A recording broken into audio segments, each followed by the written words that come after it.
Hi there, welcome to the archives. So I thought I would just record a video before I leave.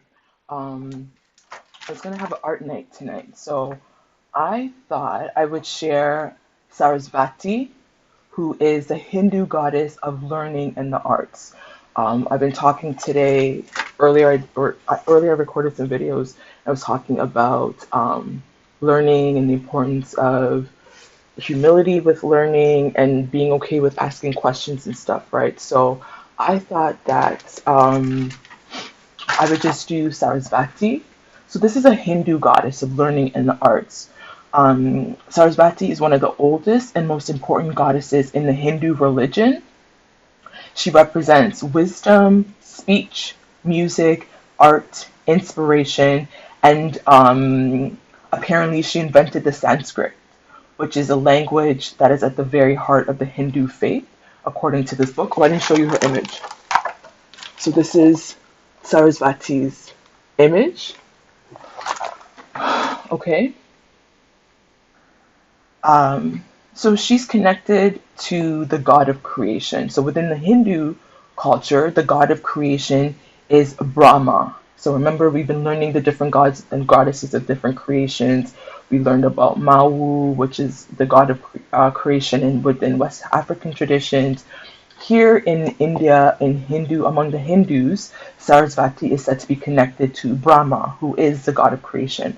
So there's a story that says that when Brahma first made the universe, he realized that it was chaotic, okay? And so what he did is he created knowledge to bring order and beauty. So knowledge, when we think of knowledge, we often think of brains, being smart, not anything to do with beauty, right? We often think that somebody who's beautiful is not smart.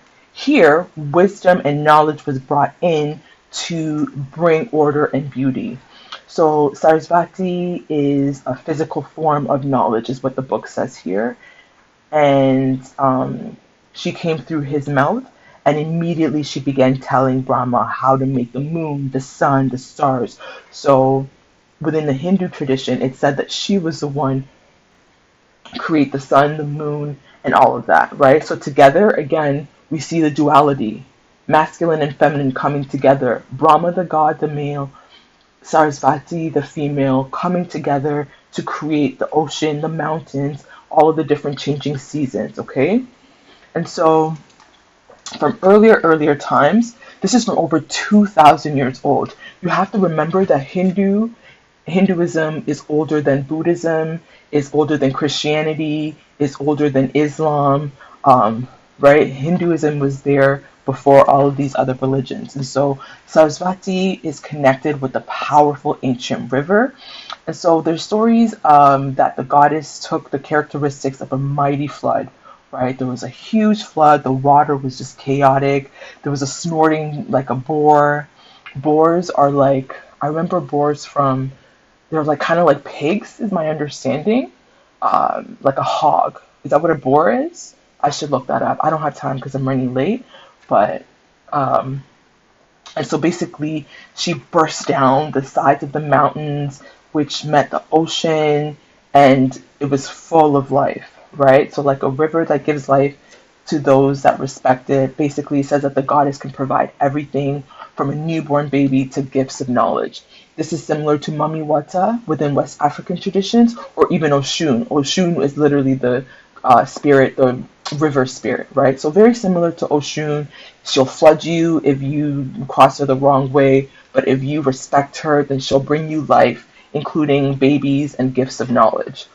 And so when Brahma first saw Sarasvati, he was captivated by her beauty, apparently, right? So he was so embarrassed by how much he admired her that he didn't want his sons to see him following her with his eyes, right? He was ashamed of how much he really was enamored by her, is what the book says. And so she walked around, and he was just nervous. He was super nervous around her. He struggled to stay still, and she walked to his side, and he wanted to see her. And so another face appeared, which is where you see the multiple faces. You see it over here, right? So basically, When she moved behind him, again, he produced another face at his back of his head. He was so scared by this attention, right? So she tried to escape by flying into the air, but a fourth head appeared on top of his head. So he basically had one, two, three, four. You see it there in the image, four heads. And basically, with his four heads, he simply had to enjoy the beauty of her, right? Wherever she went, he created another head just so he can take in her beauty, is what the book says. So they had a son who was the first man, Manu. This is a little bit confusing because earlier it said that he didn't want his sons to see him following her. So it said that he already had sons. I was a little confused there. Can somebody explain that? It said that he didn't want his sons to see him look at her so admiringly. But then it says here that they had a son who was the first man. So again, within Christianity, we're told that Adam was the first man. Within Hindu traditions, again, Hindu traditions come before Christianity. I'm not sure if Hinduism and Judaism, which one came first. To be honest, full transparency, I don't know that. I have to go look. Did Judaism come before Hinduism? Because here it says that the first man is Manu. Okay, so, but again, everybody's creation story says they have the first everything, right? We just read about Newt. She had a son. We read about, right, so we have to realize, like, and this is why for me all of this is information, and even though I'm Christian, I can't say for sure what it is, right? A lot of Christians would be like, well, God is the way, and the way. When you get all of this information, I don't have that kind of, I'm not cocky enough to say we are the right one. I don't know who was first, right? Then science says the Big Bang. Hindus say the first man was Manu. Christians say it was Adam. Everybody has a different version of the story. Who is right, who is wrong? To me, only God knows, right? And maybe I'll find that out one day, maybe not. But I just find it's really hard for me to stick to one thing when I know that there's so many multiple different versions and everybody thinks that their way is the most right way, right? So within the Hinduism, basically, Sarasvati and Brahma, who is a god, they created the first man, Manu, and she was a wonderful mother. She's a protective mother, and that's why a lot of people really respect her as well too. She's seen as a protective mother.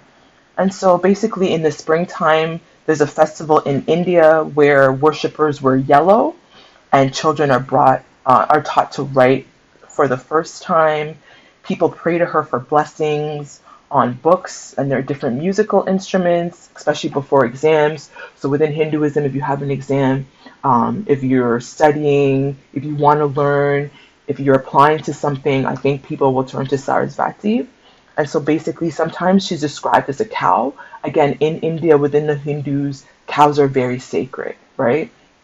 And so she's described as a cow. She's nurtured, and she nurtures worshippers with the milk of creativity, or as a flowing river that gives inspiration. So she's a mother, she's a river, and she's wisdom all in one, is what it says here. So Hindus consider rivers to be sacred. They bathe in the river, the Ganges River, which is a really popular river in India. They have festivals that incorporate and go where people go to the Ganges. Is that how you say it? The Ganges River. And it flows into the Himalayan mountains, to the sea. It's a very important ritual today. Water brings life. Remember, we've been saying that water brings life. And so water also brings health. Water brings strength. Water brings purity.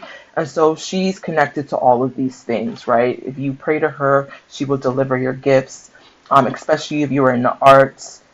She's also connected with the color white, even though it said yellow, but also white, which symbolizes the truth and the light.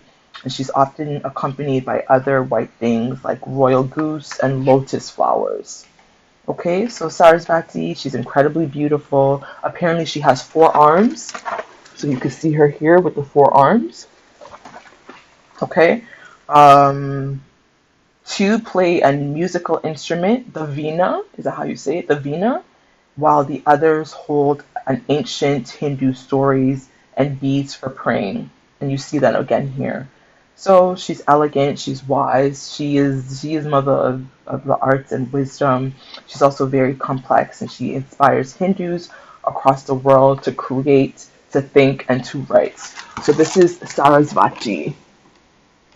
Okay? My word of 2026 is create. And so it's good to know now that there's Sarasvati there that I could turn to. I don't usually turn to other folks. This is more in knowledge to learn about, right? It's 6:30. I'm gonna get going, but that is Sarasvati, India, Hinduism, and that's it for now. Okay, so until next time, in solidarity.